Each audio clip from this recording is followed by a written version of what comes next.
वालेकुम। क्या under garments के बिना नमाज नहीं होती?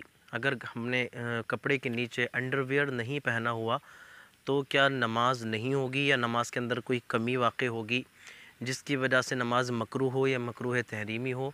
एक्चुअली बड़ी बातें कही जाती हैं। एक तो ये कि अगर अंडरवियर नहीं पहन रखा, बहुत से लोगों को कहते हुए सुना रहे, भाई तुमने बग़ैर अंडरवियर के नमाज़ पढ़ ली तो भाई नमाज़ तो तुम्हारी हुई नहीं, या भाई तुम्हारी नमाज़ मकरूह हो गई, या तुम्हारी नमाज में एक कमी आ गई।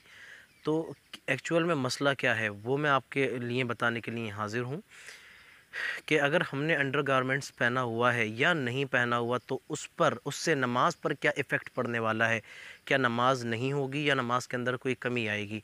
तो ये सारा मसला मैं आज क्लियर कर देता हूँ।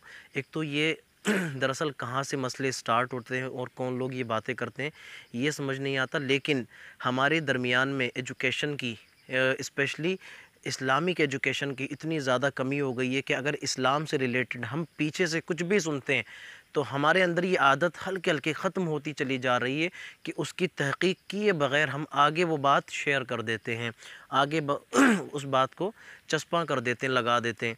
हमने पीछे से सुना कि भाई अंडर गारमेंट्स के बिना नमाज नहीं होती, तो हमने आगे भी वही कहा। अगर हमने किसी को देख लिया, भाई तुमने तो अंडर गारमेंट्स नहीं पहन रखा, नमाज ही नहीं हुई। तो देखिए मसला ये है कि अंडर गारमेंट्स आपने पहना हो या ना पहना हो, उसके पहनने से नमाज में सवाब नहीं बढ़ता और उसके ना पहनने से नमाज में सवाब में कोई कमी भी नहीं आती।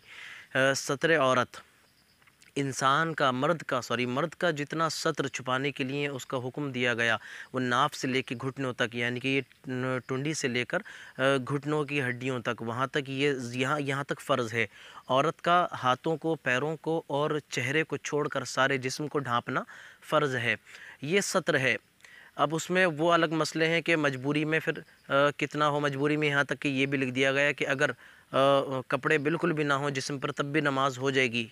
मजबूरी क्या कि कपड़े ही ना हो इंसान के पास में, वो एक अलग मसला। लेकिन अंडर गारमेंट्स के नहीं होने की वजह से नमाज के अंदर कोई कमी नहीं आएगी। और इसी की तरह एक और सिमिलर मसला है, लोग कहते हैं भाई यार तुम्हारे पाजामे के अंदर रुमाली नहीं है तो तब भी तुम्हारी नमाज नहीं होगी। तो भाई ऐसा भी कोई मसला नहीं है।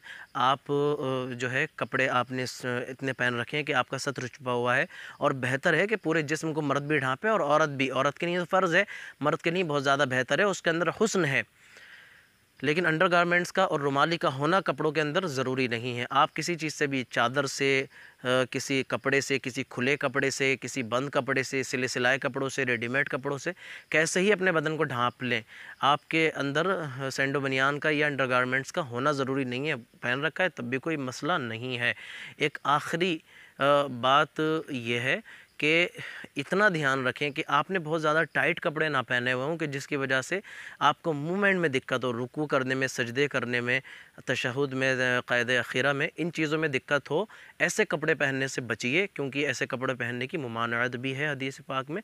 हुज़ूर पाक सल्लल्लाहु अलैहि वसल्लम ने इरशाद फरमाया कि टाइट कपड़े ना पहनो। टाइट कपड़े पहनने से रोका गया है क्योंकि उसमें जिस्म के आज़ा की शक्ल भी ज़ाहिर होती है। तो अंडर गारमेंट्स के ना होने से और रुमाली ना होने से नमाज में कोई फ़र्क नहीं पड़ता। ये मसला क्लियर हुआ। अल्लाह ताला अमल की तौफ़ीक़ दे। आमीन। अल्लाह हाफ़िज़।